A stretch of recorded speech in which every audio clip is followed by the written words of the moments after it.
Assalamualaikum warahmatullahi wabarakatuh.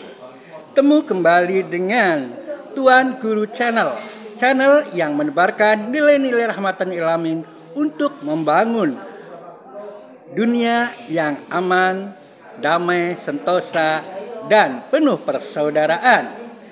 Kali ini kita akan ikuti ngaji ekonomi atau Muslim Entrepreneur di Masjid Darul Muttaqin, Perum Banteng 3, Jakal KM 8, Yogyakarta.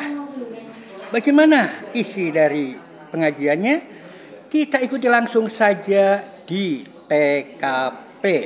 Oke? Tidak lepas dari beberapa hal terkait dengan perkembangan tren yang ada di dunia.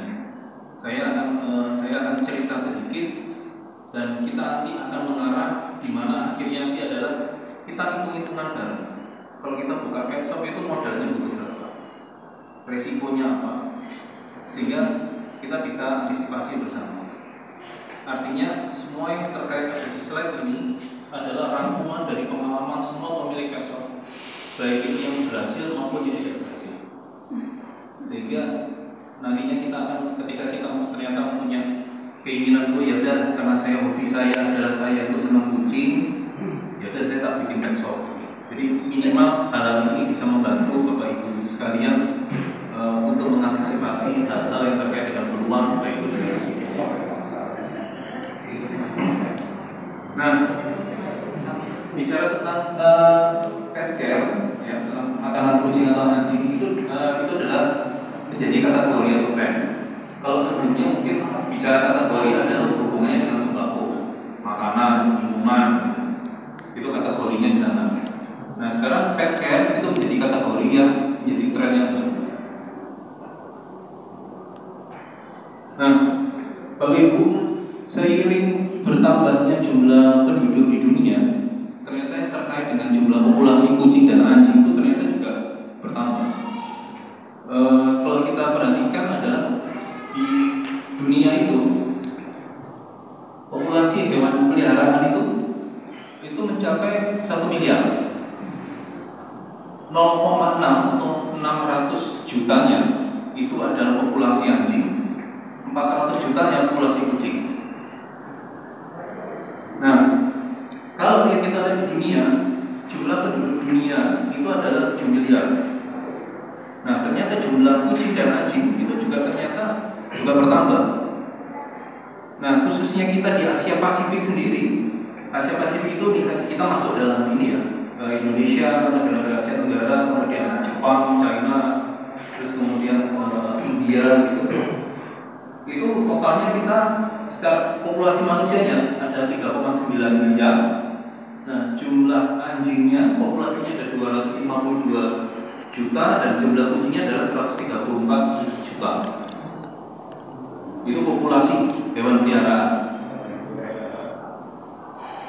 Nah, sumbernya dari Human Population, Euromonitor, sama dari survei dari perusahaan kami yaitu Mars. Nah, di Asia Tenggara sendiri yaitu ada Indonesia, Malaysia, Singapura, Vietnam, Filipina, Thailand. Populasi anjing itu ada 47 juta, lebih banyak daripada populasi kucing. Kenapa? Karena faktor utamanya karena didorong oleh negara-negara di luar Indonesia seperti Filipina dan Thailand, di mana mereka itu memelihara anjingnya lebih banyak daripada kucing. Nah, tren utamanya adalah kalau di Indonesia ini adalah saat ini adalah kalau dulu kita tuh melihara kucing itu adalah karena kita lihat kucing liar, terus kucing liarnya ini kasihan kita pelihara. Kalau sekarang orang melihara kucing itu benar-benar niat, mereka beli kucing, mereka adopsi kucing.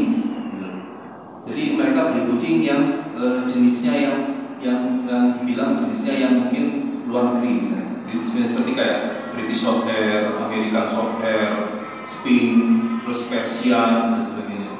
Nah, kucing-kucing itu menjadi tren dan diadopsi, sehingga populasinya akan juga makin naik. Terus yang kedua,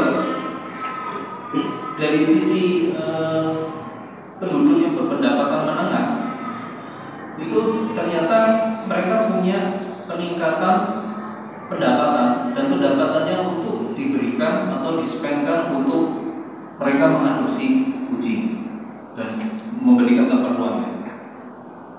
Terus yang ketiga, trennya adalah mereka menganggap kucing atau anjing itu adalah bukan lagi sekedar hewan peliharaan, tapi dianggap sebagai kayak temannya, anaknya. Jadi akhirnya karena mereka menganggap mereka itu bagian dari keluarga, kucing atau anjing, jadi mereka kalau memberikan sesuatu atau memberikan sesuatu terkait dengan kucing atau anjingnya, itu seperti mereka memberikan anaknya sendiri. Jadinya akhirnya mereka cari makanan yang bagus, mereka cari makanan yang mahal, mereka cari nutrisi yang bagus, mereka cari dokter hewan yang bagus. Nah, ikatan emosional ini di mana bisnis ini berkembang, karena hubungan emosional antara sang pemilik kucing dengan kucingnya. Jadi kita bilang bahwa bisnis pet care ini adalah bisnis emosional, karena terkait dengan kehidupan nyawa dari kucing atau anjing tersebut. Terus yang ketiga, teknologi.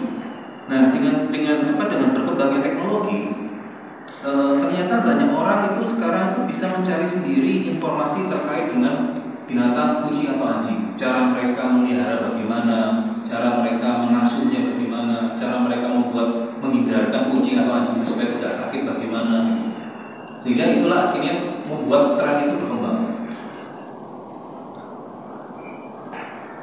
Nah, Indonesia itu termasuk salah satu negara Asia Tenggara dengan populasi hewan peliharaan terbesar untuk kucing, tapi tingkat konversi kalorinya tinggi.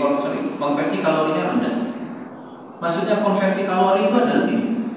Konversi kalori itu adalah perpindahan dari sebelumnya menggunakan makanan rumahan ke makanan pabrikan. Kalau dulu, mungkin zaman nenek saya dulu, kalau kita melihara kucing dulu itu, mungkin nasinya satu magic jar, ikannya sepotong, diremet gitu sampai halus, sampai bau gitu kan. Nah, sekarang itu bergeser, kebiasaan itu bergeser.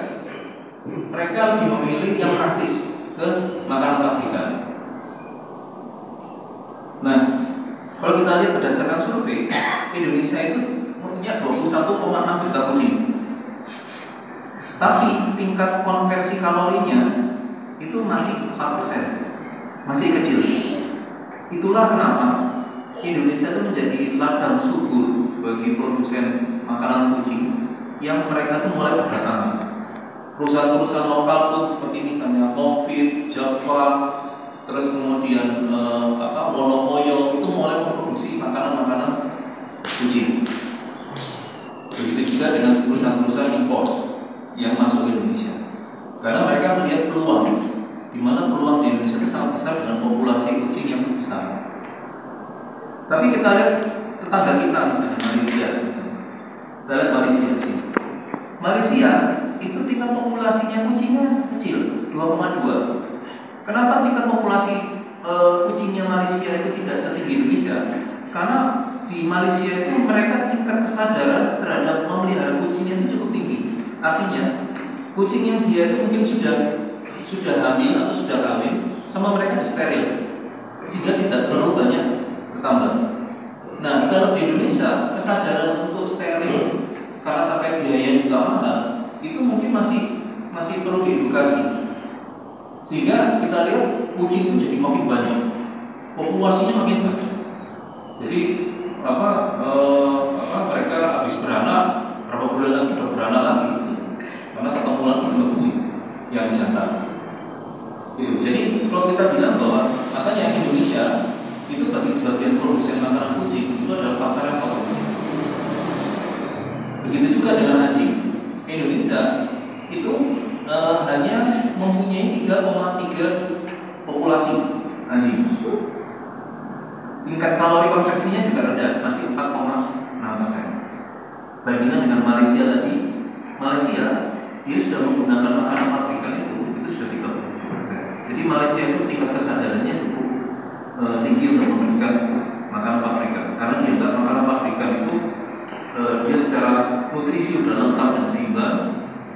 praktis ya, karena nggak perlu harus ke pasar beli ayam kemudian direbus disuirin. Jadi mereka melihatnya lebih praktis. Nah, Bapak Ibu sekalian, ini ada survei lagi dan ini sesuai dengan realita yang ada sekarang. Jadi berdasarkan survei, jumlah orang sekarang di dalam rumah itu makin menurun. Kalau dulu zamannya kakek nenek saya itu, nenek saya, kakek saya, anaknya itu 8. Jadi 10 dalam rumah itu. Nah, sekarang makin zaman makin turun.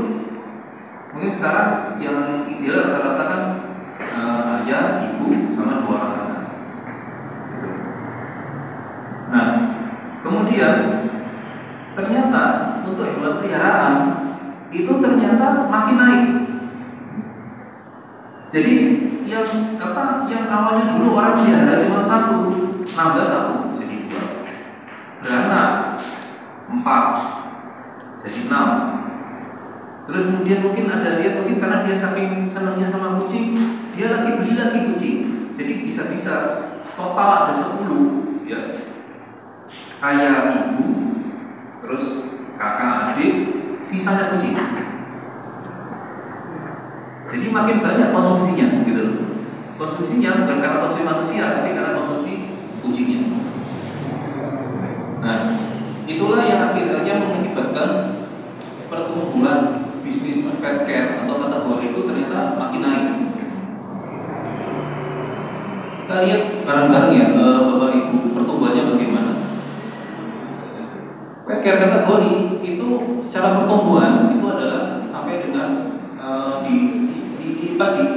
di komunitas kami FFCG, Fast Moving Consumer Goods, itu pertumbuhannya adalah 43% di 2021. Jadi ternyata pandemi kemarin itu ternyata meningkat cukup besar, di mana kategori yang lain itu kolaps atau malah minus, pertumbuhannya minus, tapi untuk bicara pet care ternyata makin naik. Jadi kalau bicara total FMCG ya, jadi kan di sini kan ada home care. Misalnya contoh home care. Home care itu misalnya kayak Inso, Molto itu home care, masuk home care. Terus kemudian personal care. Personal care itu kayak sampo, sabun itu personal care. Dairy itu kayak keju, yogurt, susu. Terus kemudian food ya, food makanan, beverage minuman. Nah, pet food itu pertumbuhannya sampai dengan 43% di 2021. Karena apa? Pada saat pandemi banyak orang di dalam rumah, mereka stres. Nah, untuk mengatasi stres, mereka melihara kucing, mereka melihara anjing supaya ada kesibukan, sehingga trennya makin naik. Bagaimana kalau sekarang setelah normal dibilang kembali ke normal? Artinya dia dibilang turun, tapi kembali ke normalnya lagi. Jadi yang mungkin dulu awalnya tahun 2021 pertumbuhannya sudah 43%. Nah, di 2023 ini itu di kisaran 25% atau 20% turun. Karena orang sudah mulai banyak keluar rumah kan. Jumlah akhirnya karena permintaan makin tinggi, jumlah pet shop di Indonesia itu makin tambah. Jumlah pet shop di Indonesia itu ada 4.000 ton. 4.000 ton jumlah pet shop. Kalau bicara Indonesia, Sumatera itu ada 902 ton. Terus kemudian Jakarta itu ada 951 ton. Jawa Barat 256. Jateng, Jaksel itu ada 736 pet shop. Jawa Timur ada 346. Kalimantan ada 315. Bali ada 239. Dan Sulawesi ada 143. Nah, Bapak Ibu kalau misalnya punya saudara yang dari Sulawesi itu prospeknya masih tinggi. Indonesia Timur di sana itu prospeknya masih tinggi. Karena apa? Masih banyak orang yang jarang buka pet shop. Kemudian yang kedua, mereka permasalahannya dengan distribusi. Tapi biasanya distribusi barang itu mereka lewat dari Surabaya. Karena secara ongkos kirimnya juga lebih murah. Jadi angka ini bisa bertambah karena mungkin masih banyak toko-toko yang belum terdaftar dalam distributor. Jadi angkanya masih bisa bertambah. Oke, bagaimana dengan Jogja sendiri? Jogja sendiri, jumlah pet shop di Jogja itu ada 339. Di Jogja sendiri ada 339 dan jumlah ini bisa bertambah. Mungkin bisa sampai 400-an jumlah pet shop. Mungkin Bapak Ibu ketahui kayak contoh misalnya sering kita lihat ada Magic pet shop itu berawal dari dia cuma satu pet shop di daerah dekatnya Soto Kaki Rosa, Jalan Wates itu. Lalu kemudian dia berkembang, dia punya 7 toko. Itu juga karirnya juga cukup luar biasa karena sang pemilik pet shop ini itu dulunya adalah karyawan pet shop. Karyawan pet shop Unipet di Jalan Magelang. Jadi